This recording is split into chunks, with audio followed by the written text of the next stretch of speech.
श्री श्याम बोलो हारे के सारे की जय। इस चैनल के ऊपर आपको बाबा श्याम से जुड़े कुछ अद्भुत चमत्कार के बारे में बताया जाता है, जो कि एक सच्ची घटना के ऊपर आधारित होता है। जो भी व्यक्ति ईश्वरीय शक्ति के अंदर विश्वास रखता है वह चैनल को सब्सक्राइब करे और वीडियो को लाइक करे, अन्यथा वीडियो को डिसलाइक करके जा सकते हैं, क्योंकि मेरा मानना है कि भगवान हमारे किसी रूप के अंदर सहायता जरूर करते हैं और बाबा श्याम तो हमारे लिए हर वक्त तैयार रहते हैं। ये जो मैं कहानी बताने जा रहा हूँ, ये कहानी है मध्य प्रदेश के ग्वालियर जिले, जहाँ एक पति पत्नी और उनकी 8 साल की बेटी नव्या रहते हैं। नव्या और नव्या की माँ बाबा श्याम की बड़ी भक्त है। सुबह शाम बाबा श्याम का नाम लेती है, दीप जलाती है और उनकी पूजा करती है। 8 साल की बेटी नव्या खेलकूद में इतना ध्यान नहीं देती, सारा दिन बाबा की मूर्ति के सामने बैठी रहती है, उनसे बातें करती है और उनकी पूजा करती है। परिवार की जिंदगी बहुत ही खुशी से बीत रही थी, लेकिन जो कहते हैं ना, सुख के साथ दुख जरूर आता है, ठीक ऐसा इनके साथ हुआ। एक बार नव्या के पिता को काम के सिलसिले में शहर से दूसरी जगह जाना पड़ा, जो कि यह अपना सफर एक ट्रेन से कर रहे थे। नव्या और नव्या की माताजी टीवी देख रही थी और अचानक उन्हें खबर मिलती है कि नव्या के पिताजी जिस ट्रेन से जा रहे थे उसका एक्सीडेंट हो गया है। यात्रियों को भारी नुकसान हुआ है, कुछ यात्रियों की जान भी जा चुकी है और कुछ गंभीर रूप से घायल है। नव्या की माता ने तुरंत ही फोन उठाया और अपने पति को फोन किया, लेकिन उनका फोन नहीं मिल रहा। बड़े चिंतित थे, रात का समय था, माँ बेटी बाहर भी नहीं जा सकते। दोनों की आंखों में आंसू थे। बाबा श्याम के सामने गए,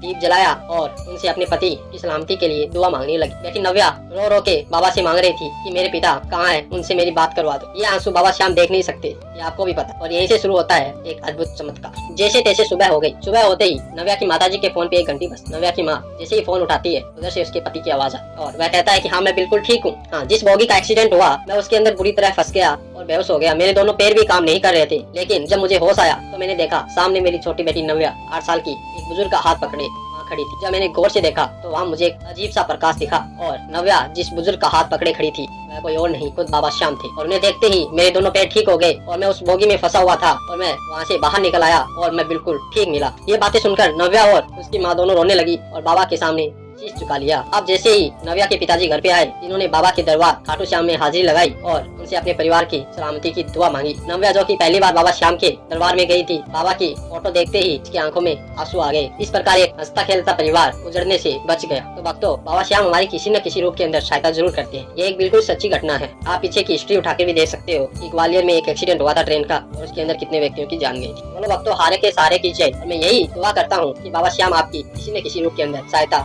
जरूर करते रहे। जय श्री श्याम।